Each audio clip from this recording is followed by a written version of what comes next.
Welcome back to the channel, guys. It's the leader of the Cosmic Armada, Wolf Nara, back to bring you another Boruto 2 Blue Vortex video. And hey man, today we got our first review for Boruto 2 Blue Vortex. So if you guys want more videos like this, be sure to like, comment, and subscribe. And comment more. You feel me? If I see more comments that just say more, we can do videos in regards to reviews every month for Boruto. I have no problem doing this. So now we're gonna go through not necessarily panel by panel, but it may be panel by panel for some pages. But we're gonna get into the meat and potatoes of the Boruto chapter. Now, in regards to the cover page, we don't always get wording for the cover page, so I do want to make sure I talk about the cover page. It expresses how Sasuke feels about the entirety of the situation at hand, and him knowing in his mind that Boruto is the enemy. He's the one who tried to kill Kawaki and killed Naruto and Hinata. So the quote goes, even doubting himself, what he believes in, just basically showing that he's doing everything just based off pure faith. Sasuke doesn't necessarily have exactly the means to know why everything is going the way it is. He doesn't have the capabilities to go beyond the Shinjutsu of omnipotence itself. So he's just basically saying that everything is off of good faith. It's not basically, he's not doing this because of his and Boruto relationship. It's more of him and Sarada's relationship. Because although Boruto's life was changed completely, everyone else's life basically stayed the same, and they just changed how they view Boruto and Kawaki places throughout their lives. So now, when you go down, we actually start the chapter off with Boruto. And when you look at Boruto, he's actually in a similar position to what we've seen in chapter 2 of 2 Blue Vortex, where he slices all of the different Shinju or the claw grinds down when they surrounded him. Apparently he's using the Uchiha style Kenjutsu technique, in which he's able to cut multiple people, basically almost decapitating all of these, let's say, bamboo training sticks all at once. And we see him do that technique against the Shinju. So now when Sasuke tells him to basically they should take a rest after, after he showed him or seen him do the Uchiha style Kenjutsu technique, Boruto basically joked around with Sasuke, indicating that he learned everything that Sasuke was able to teach him. And so Sasuke actually doubled down on this and said, yeah, you learned everything I was able to teach you within 1 year of time, just basically showing that only 1/3 of the time for the time skip has taken place for Sasuke and Boruto's specific training. And so when it comes to him being able to learn everything, I'm guessing that he also, because if you notice throughout 2 Blue Vortex, the way Boruto uses his one eye, his perception, because he still only has one eye, you know. So now when you think about how your perception of things is thrown off when you have one eye, Boruto has to take that into account as well when using Kenjutsu. Or we see that he's able to react to sneak attacks, like when Kawaki tried to attack him, he used his one eye and looked over to the right. And we know that Sharingan just basically able to read people's muscles or other chakra networks around. So with that, he kind of gave him it's a Uchiha style training. So it's a training just basically based on the Sharingan itself. So basically he also trained Boruto's perception.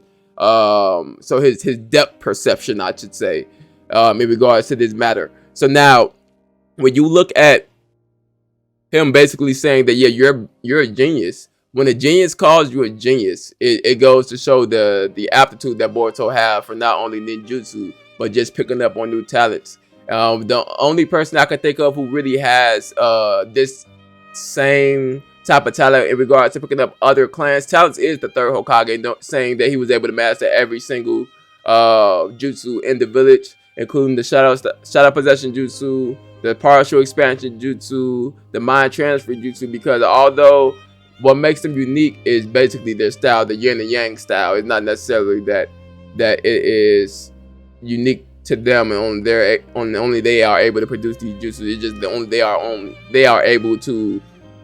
It's only because they know the secrets of how to utilize the yang style or the yin style in this particular way in order to produce the shadow possession or the mind transfer jutsu. And so in Boruto's case, for him to be able to learn all of Sasuke's lightning style and all of Sasuke's Kenjutsu, because we know he doesn't have fire style. at this current point in time. You can use karma in order to shoot the fire style back at you, but that's not the same as being able to utilize the fire style. So I did make a Boruto video just basically indicating what everything Sasuke taught Boruto during the time skip. It is in our Boruto explain / discussion playlist, so make sure you guys peek that as well if you guys want more info on that. Now, with Boruto, with Sasuke saying this, it goes to show that it even stunned Sasuke, because Sasuke even doubled down, well, tripled down, and said that he's not the type to be joking, or is there any type of joke coming from a face looking like this? And Boruto also knows, like, yeah, I never really noticed you to joke beforehand, just going to show that Boruto has the same memory that he had during the Boruto Next Generation part 1 of Boruto, while Sasuke doesn't. So although he constantly calls him Sasuke-kun, in Japan, calling someone by their first name is familiarized, it makes you seem a lot more friendly with that person. So Boruto constantly changes for Sasuke. In English translation, he calls him Uncle Sasuke. So I'm pretty sure when the officials come out, he's going to call him Uncle Sasuke. But he changes it to Master because he also wants to honor the circumstance that he is currently in. Now, Sasuke, the next thing Sasuke tells him is that, yeah, I did teach you everything I know. Like, he did teach him all of the techniques that he is able to utilize. However, it doesn't mean the application of those techniques are the same. So Sasuke said, yes, your training with me is concluded.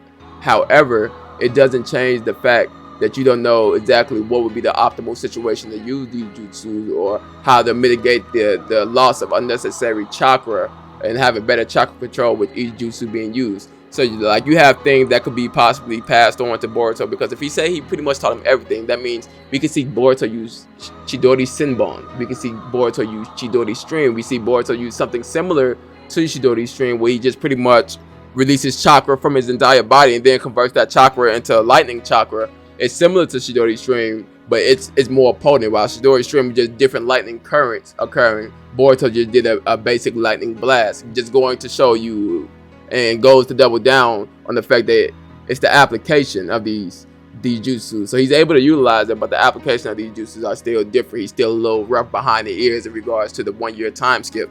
The next thing Sasuke says is that you're like Naruto. You have the same eyes as Naruto. Naruto was the person who pulled me back from the void.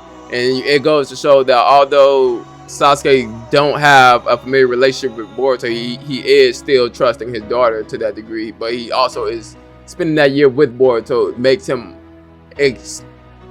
explain his thoughts a lot more from master to student, or just explain his thoughts a lot more in general, because Sasuke has always been, in regards to his feelings, it's always been on a need to know basis. He never really explained his feelings throughout the entirety of Naruto in regard to what he wanted.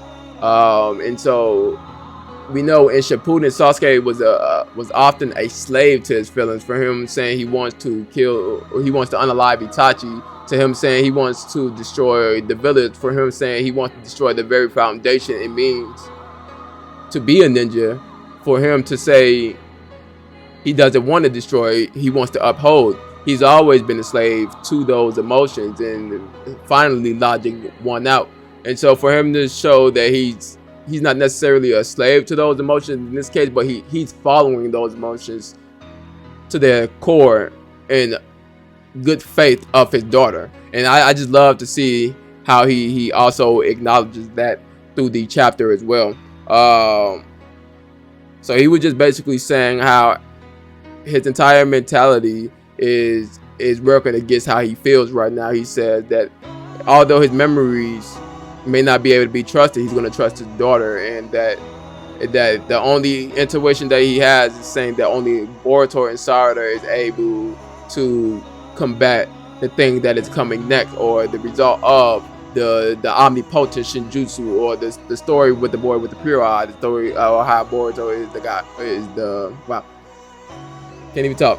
So, or the story of the prophecy of Boruto himself. So now, after that scene when they're running through the forest and discussing how Boruto is like Naruto, we get a flash forward in which Code is invading. Now, one thing I do want to point out, we know Sasuke is the one who cut Code's eye now. However, we see Boruto in the background behind Sasuke, because we see Sasuke in more of a protective stance, standing in front of Boruto, sword out to cold.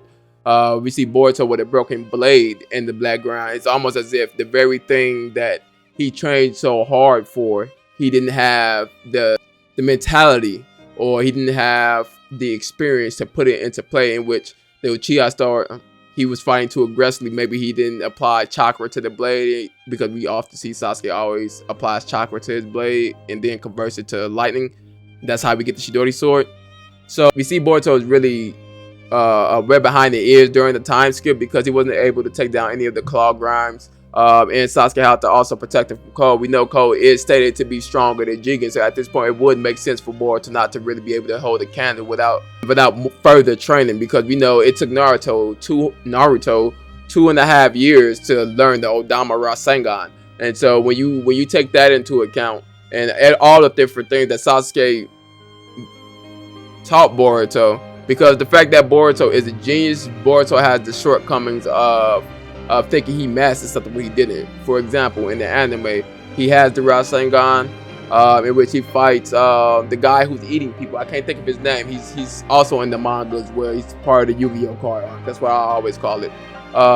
In which he had to learn how to make a stronger Rasengan. It's another part where he had to learn how to make he learned how to make a wind Rasengan by applying the wind chakra style to the Rasengan itself. And all those come from him thinking his Rasengan is powerful enough, because he learned it so quick, or he uses it so often, but it's not enough. It's that mentality that has to be applied there, where he understands he has to become stronger. Even when he learned compression Rasengan, where he fights Deepa, and Deepa pretty much converts carbon and hardens carbon on his skin, and with the regular Rasengan wasn't going to work. And even the normal version of the compression Rasengan didn't really work too well against it as well. It was only able to crack it. And so he had to learn how to compress Rasengan even further.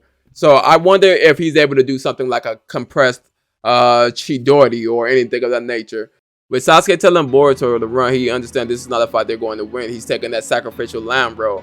It's similar to the same role that Itachi took, his brother took, in Naruto, when he had to sacrifice himself for the betterment of the village. In this case, Sasuke is sacrificing himself. He sacrificed becoming another rogue. He sacrificed becoming a rogue ninja again for his daughter's feelings. Now he's sacrificing himself.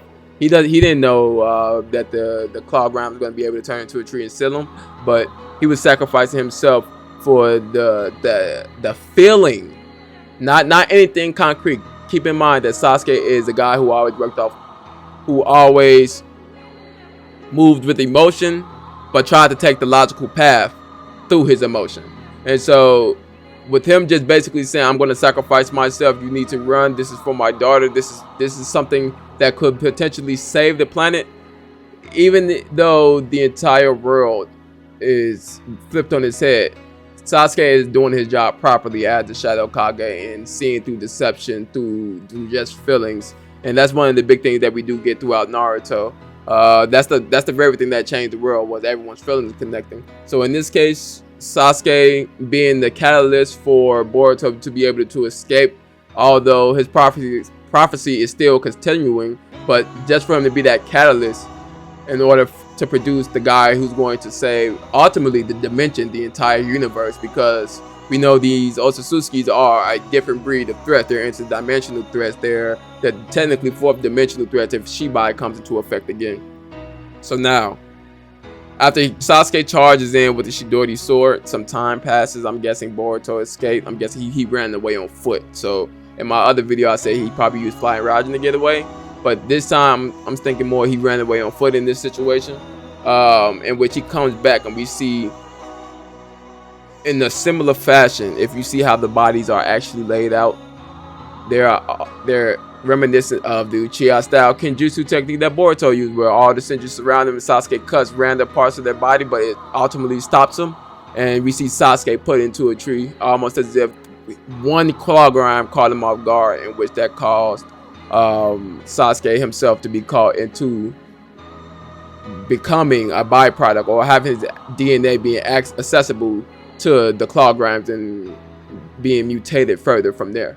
So now with Boruto's sword being broken, he then sees Sasuke gripping his sword and takes the sword of Sasuke. In this moment right here in particular, when Boruto looks at the sword and reflects, it goes to show the naivety that he had up until this point, the innocence that he still expressed, the hope that he still had up until this point. And it goes to show that it was a turning point for the character himself. It was the true reflection in the blade itself that he doesn't want to, if he has to become a completely different person in order to have a better future, he doesn't want to not be able to change. So everything that Sasuke taught, he's going to take that to heart. And you can see that when he takes the sword and he tells Sasuke to leave it to him, almost as if although he's not ready, he's ready to take on Sasuke's will. Because in the beginning of Boruto, Naruto Next Generations, and even Naruto as well, we still got the Will of Fire, and Boruto saying that he wants to be more like Sasuke rather than Naruto. So Boruto has to be the one to save Sasuke, while Sarada should be the one to save Naruto, because this entire time she's trying to get them to understand that Boruto is not the bad guy here. Something fishy is going on. So she has to be the one to save Naruto, because Naruto peers through the darkness. And so in this case, Sarada would be peering through that exact same darkness, that exact same future. So they would have to pretty much save one another in that, save their respective Kage in that role. And so in this case, Boruto is taking up Sasuke's role as the Shadow Kage.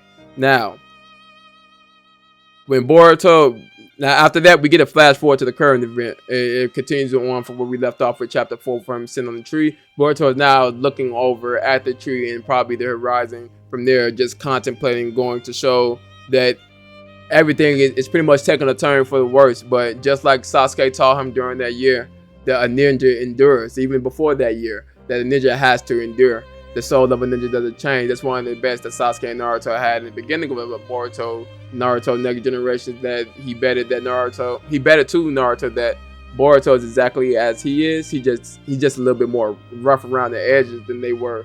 But the soul of a ninja never changes. And that's one of the things that we do get reminiscent in Boruto looking at the sword, and also him telling Kawaki in the first chapter of Naruto Next Generation that he's still a ninja, even though Kawaki said the age of a ninja is over. And I do want to have a video talking about that as well. So you know what I'm saying, hey, be on the lookout for that. So now we see that Moegi is captured, in which she got captured from saving a mother and a child who wasn't able to escape in time. That's how we got the Shinju that looks like Moegi. I can't think of her name, but we are going to get to that portion as well. So now we have the aspect of Ino Shikacho being around Moegi and just basically saying they can't forgive Cole, or they can't forgive the Jubi itself for turning their sensei into this, or harming their sensei in any capacity, in which Konohamaru stated that she's not necessarily gone, but they're going to try their best to save them by their means, in which they agree. So then we notice it fades over to Moegi's face, in which the Shinju Moegi Matsuri is literally in the same position as Moegi is in the tree as well, and kind of just looking over. And she said something that's really key here. She states that she's able to feel Ino Shikacho and Konohamaru despair and anger, and they're all surrounding her. And it got me thinking. Back when Naruto did try to peer into the Ten Tails, that he seen that it was all nature and energy. So essentially, these Shinju, the genetically mutated Shinju, are able to use Sage Mode on top of the Rinnegan that they currently already have, or at least use Sage Chakra, not necessarily Sage Mode. So they're able to produce, use natural energy already. So that's just one of the small nuances in the chapter that people need to pay attention to. I don't know if anybody talked about that one thing, because we know with Naruto, when he's in Sage Mode, he's able to sense the feelings and intent of others. That's why he was able to tell the Zetsu apart during the war. He was using that ill feeling. So now, the main Shinju, who I theorized before was probably Shibai's assistant, when he came to Earth, is now the guy who basically got caught. Because I reread all 5 chapters when I was at work. So the guy who basically got caught in the tree first, who saved Sarada, that's who he is based off of. And now we get this thing where he's basically saying that they all have a hive mind. However, they also have individuality, and they should explore that individuality through their instinct. Just basically showing how animalistic they are. Just when you go look at the Ten Tails itself, it doesn't. Yes, it's intelligent, but it doesn't have any sense. Everything, it just wants to destroy any and everything, and that's just its instincts. Its instinct at this point, well, at the Ten Tails instinct before was just to get the fruit and become a Shinju. So now these Shinjus are still following that very instinct.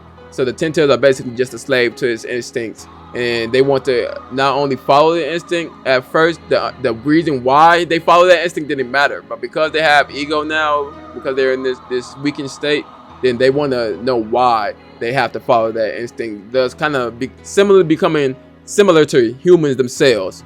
By combining with humans themselves, they are starting to pretty much question life itself. They're gaining an understanding. They're basically becoming mini philosophers in their field, which is actually wild to me. We also have that the Shinju all have a feeling that they should pretty much eat a specific person. Just going to show that they all just don't go for Otsutsuki's now. Since they're following their instinct, they're gonna go for the person that's closest to them. So we got the main guy saying he wants to eat Naruto, and we're gonna talk about each one. So with the main guy saying the main Shinju, or the leader of the Shinju, saying he wants to eat Naruto, the Jonin Chunin he's based off of is under Naruto. That's his current Kage. So now with him absorbing that guy, and that ninja being a Chunin or Jonin who pretty much has to do a ton of missions and have to see the Hokage a lot, he wants to understand Naruto. So he's going to eat Naruto to gain that understanding of him through him. Now, we get a phase over to Ida basically using the Sharingan to watch the full conversation, in which we then see Matsuri, the Moegi Shinju, just basically say that she wants to eat Konohamaru. We know Moegi and Konohamaru relationship, they've been together since the beginning of Naruto. The second time we see Konohamaru, he's with Moegi and the guy with the glasses, and I can't think of his little shorty name with the snot nose right now. But he's with them again once Naruto comes back from the Land of Waves. So she's been with Konohamaru for so long, so that maybe Moegi has feelings for Konohamaru, and those feelings are being transferred into the Shinju, in which the Shinju are trying to understand these emotions. So she thinks, because her instinct is to naturally consume, she thinks consuming Konohamaru, the person that Moegi feels the closest with, or to, would give her the understanding that she needs to continue on. And now we have Hidari, that's Sasuke's Shinju. Hidari questions who they are, even though Sasuke is a Shinju now. The fact that his Shinju doesn't have the instinct to consume, his Shinju has the instinct to question the current value of everything. And it goes to show you, he may be the one to actually betray the Shinju, because we know in war, if someone has overwhelming power, someone has to betray them, or we have to get a hold of that technology in order for us to compete with them. So now Sasuke or Hidari may be the one to betray them, and Hidari said that he wants to eat Sarada, his daughter, or Sasuke's daughter, and to gain that understanding. But I believe that once Sarada seeing Sasuke after Boruto tells her exactly what happened with Sasuke, is going to activate her Mangekyo Sharingan again, and that's going to be a trigger for Sasuke to actually not necessarily wake up, but it's going to be the key for Hidari to understand that something bigger is going on, and maybe Sasuke will itself will be able to gain hold of him, or he's going to get the very understanding that he wants, or he's going to get closer, or Hidari is going to get closer to the understanding that he wants from from being around Sarada rather than being around the Shinju, because again, follow your instinct. And if his instinct is telling him that he has to protect this person, and this person's gonna have to answer his question, then naturally, Sasuke being Sasuke, or Sasuke being Sasuke, or Sasuke being the Shinju, or Hidari himself, it wouldn't matter. He's going to go with that feeling in himself, as we see being displayed through Sasuke in the beginning of the chapter, showing that everything is based off a whim that he's having, a feeling that he's having, inclination that he's having. So now we have Bug. Bug says the closest person the person he's closest to is Ida. We know that Bug, when Ida was activated, was infatuated with Ida because he was one of the first people to come, second person to come in contact with her after Code. But everyone's able to fall in love with Ida. So since Bug is a nobody and he's the only person he really loved was Ida because of her existence, he walks over to Ida. He's able to peer into the Seirigane. Ida is able to watch everything, and she's basically invisible to the naked eye. But Bug was able to look over into Ida and say, Ida, you're the person I want to eat. And so we know when the Shinju pretty much eats somebody, they're able to gain the ability. So at that point, not only will Bug have the Rinnegan, Bug will also have the Seirigane as well, pretty much being almost unbeatable. So Bug may be one of the hidden threats. We thought he was a nobody, but he could be someone if he gets to Ida. He could be somebody who could be a major threat later on, just because of how the Seirigane operate. They're not able to produce any aggression towards the person whatsoever.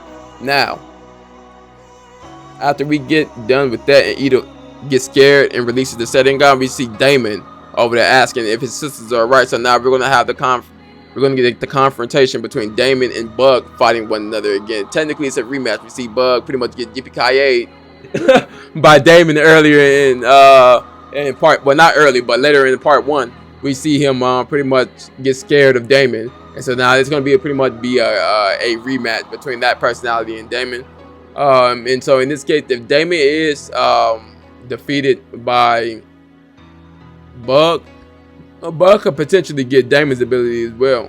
And so if Bug is able to take out Damon, then I know Bug is going to be able to take out Ida as well, since her abilities doesn't work on Otsutsuki, which means he'll be able to have the ability in which he is unable to get harmed by others, and everybody's thought who is bent on harming him is going to get reflected back to him, and the malice itself can't even produce, so you can't really defeat Bug in that case. So Bug may be one of the hidden threats of the Shinju team invading, so you guys should keep a lookout for Bug himself.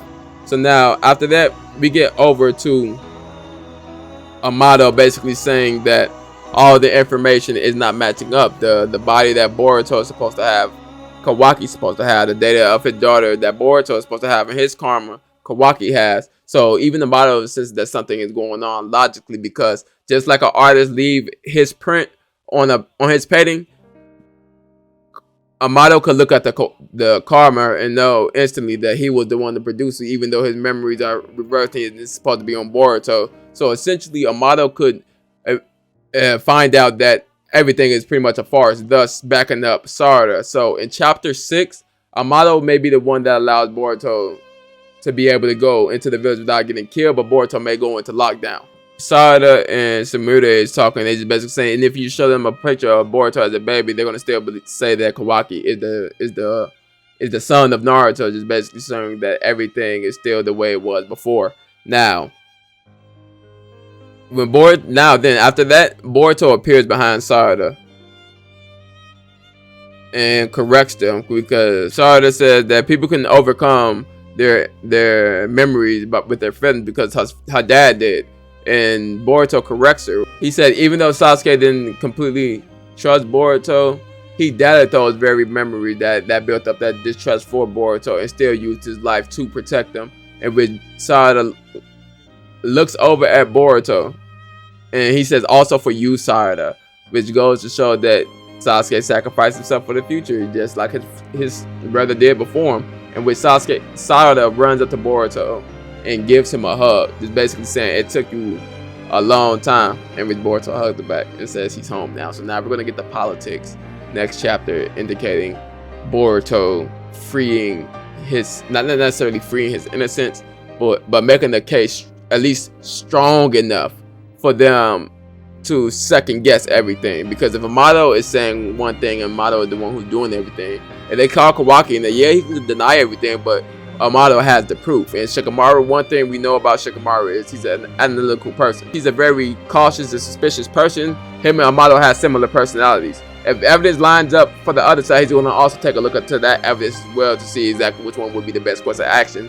And if they start bringing all these pieces together, and Amato just basically says like, yeah, everything's lining up for Kawaki to be in that position and Boruto to be in the opposite position, it would give Boruto a strong enough case to stay in the village. But it's really all I got for this review of 2 Blue Vortex. I hope you guys like this review format, because I don't typically do reviews, but if you guys want more reviews for 2 Blue Vortex, let me know. I could definitely produce those. But anyway, it's been your boy Wolf Nara. Like, comment, and subscribe.